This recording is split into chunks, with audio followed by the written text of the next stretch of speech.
Welcome to NFT TV, Information TV. I'm your host, 44K. K stands for Kincaid. Today we're going to discuss a topic of USA powerlifting must allow male athletes to compete against females, Minnesota court rules. This is something that's getting out of hand. Like, we're starting to go against all common sense now. We're talking about powerlifting. We're talking about males with higher bone density, males with a larger heart, males able to more muscle mass, competing against women just because they identify as transgender or identify as female and they're transgender athletes. What are we doing? We are getting to the point to where we are going to marginalize biological women so far out they're no longer going to compete, and Title IX is going to become obsolete because women aren't going to want to compete in an unfair environment. We have to address this. Like, this PC culture, political correctness, scared to hurt men's feelings and tell them, hey, listen, you're stronger and faster than these women and in this athletic realm, and that you need to either compete against men, or let's start a division for transgender athletes, transgender women, transgender men, keep competing against each other. But marginalizing women needs to stop. But let's check out this article that I have pulled up right here. So, USA powerlifting must allow male athletes to compete against female athletes, Minnesota court rules. Transgender powerlifter J.C. Cooper, a male who identifies as female, sued in state court in 2021 after USA powerlifting sex segregation policy barred him from competing against women. The court found that the organization policy violated state anti-discrimination laws. How are they discriminating against anyone when they're just trying to provide a fair competing environment for women? Sports is so important just to build your sense of self, to develop, who you are as a person, gives you confidence. All these different things fall into sports categories, and the only thing that you want as an athlete is a fair sporting environment. And I don't care if you are a grown man and you get on hormones or estrogen or whatever, and you hit these levels. If you went through all of puberty as a man, you're a man. Now, it's fine if you want to be identify as a woman. That's fine. That's your choice. But us marginalizing women to this point is becoming dangerous. Now, one thing I don't know how the courts work and how this work, how it made it over to super liberal Minnesota, because they should have seen that L coming. But with that being said, we still have to, whatever happened to us protecting women, like whatever happened to us providing a safe spaces for women. Women need safe spaces. Majority of sex crimes, majority of violent crimes, majority of assaults, all this thing is perpetrated by men. And now you're starting to see men be allowed in these women's spaces, and women are coming under attack. It's a dangerous game that we're playing. We're so worried about the repercussions, or being canceled, or being called a bigot or a transphobe, or these different things, that we're beginning to discriminate against biological women. You have situations where women bust their butts their whole career to get to a certain level, and then it's a man that just recently identifies as a woman that's being named Woman of the Year. You skipped over all these women and all the accomplishments that they've made to make a man that just recently decided to identify as a woman, Woman of the Year. You have situations where a man gets that is convicted of sexual assault against multiple women in Scotland almost made it into a woman's penitentiary, and he was convicted of assaulting women, all because of this nonsensical idea that we don't want to misgender, dead name, discriminate, be bigoted towards transgender. Keeping women safe is nothing bigoted about that. Worrying about men assaulting women is nothing bigoted about that. There's no type of phobia attached to that. Not scared of them, not intimidated by them. It's just the facts of the matter. And the facts of the matter are women are starting to be marginalized, and women are starting to be put in dangerous situations because of this woke ideology that is spreading through our society. But let's continue on reading. The harm is making a person pretend to be something different. The implicit message being that who they are is less than. That is the very essence of separation and segregation, and it is what the MHRA, Minnesota Human Rights Act, prohibits. The court argued in its ruling published last week.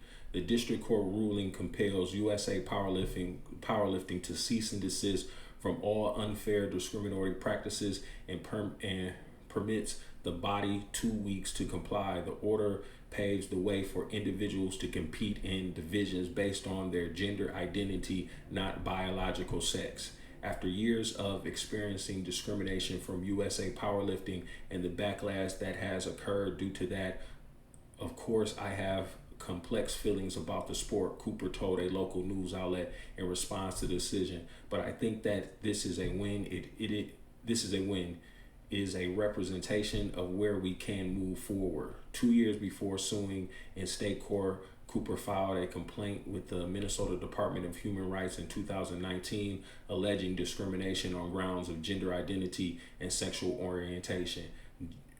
Gender justice and organization aimed at dismantling legal, structural, and cultural barriers that contribute to gender inequity joined Cooper in filing the complaint. USA Powerlifting President Larry Mail denounced the court's decision, pointing out that males have particular advantage over females in powerlifting. Hey, bravo to the president, Larry Mail, because I mean, this is something that shouldn't even be stated. This is something that shouldn't even have to be stated. This is something that is an obvious fact that men have an advantage in women. So why do you want to compete against women if you know that you're going to dominate women? Now you have situations where you have a top tier woman athlete that might run against a Joe Schmo and be able to beat a Joe Schmo in a race or mixed martial arts or something like that. But if you have two equally top tier athletes, man versus woman, the man is going to win every time. And that's not being sexist.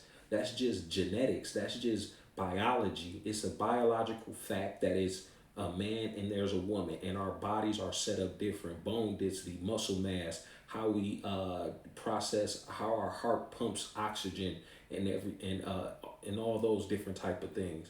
So us trying to placate and cater to this woke ideology, this woke movement, we are simultaneously marginalizing biological women. And that's completely unfair. Completely. So, I mean, where do we go from here? Where do we go from here? We had people saying things at the CPAC that they want to eradicate transgenderism, the ideology, not the people. You have situations to where you have people calling to make it illegal for transgender youth to get a hold of sex affirming medicines and things like that. I'm not one to want to bring the big hand of the government down on people's personal decisions, but when it comes to situations like minors stunting their puberty through medicine, basically sterilizing them through puberty. I'm against that. Now, as they grow and their brains develop and they become more aware and more comfortable with themselves, and they feel that they want to go on with their process at the age of 18, fine, go ahead and do it. But us making money and us pumping this ideology into our youth, this is completely out of hand. You have, just 5 years ago, you had African tribes cutting off the clitoris of females within the tribe, and it went to the UN talking about mutilation and different things like that. Now you have this ideology sweeping across Western civilization when it's basically the same thing. It's mutilization of these young females and males. You have young, healthy girls getting double hysterectomies before their brains are even fully developed. And it's something that they can never completely get back if they decide later on in life that this is not the course that they want to go down. We're playing a dangerous game right now, of catering to this ideology, and we need to have honest conversations about it. We need facts. We need facts, and this needs to be argued all the way up to the Supreme Court, because these individual court cases, these individual judgments and things like that, it's not going to do that. We need a sweeping federal law that addresses this situation. And in closing, I just want to add to the fact that this ideology has reached the level of, in my opinion, a religious belief. So if a Christian cannot have Christian paraphernalia in school, you're not going in classrooms and seeing signs that say Jesus saved. You're not seeing posters about creationism, talking about Adam and Eve and Noah's Ark and different things like that. No, we follow the science. Now, if you want to go to a Christian institution and be taught them things, and those are the beliefs that you want to instill in your children, then you send them to those institutions. It needs to be the same for this transgender ideology, this woke ideology. If you want to have that belief, have your own private school system that teaches this, that enforces your beliefs into your children and whoever else that supports this. But it shouldn't be pumped into children in public schools, because everybody doesn't agree about this. This isn't an accepted ideology, an accepted fact, just like Christianity isn't, Judaism isn't, Islam. None of these things are accepted by all. Everyone has their own personal beliefs, and that's their right. So just like transgenderism is their own personal beliefs, they believe it can be more than one gender. They believe all these different things. That's fine, but it shouldn't be allowed to be preached, and our children shouldn't be indoctrinated by these rulings and by this belief system in public school systems. And it shouldn't spread to the sports realm, to where we're now going to, because you can identify as whatever you want, but the biological truth of the matter is you have a man and a woman.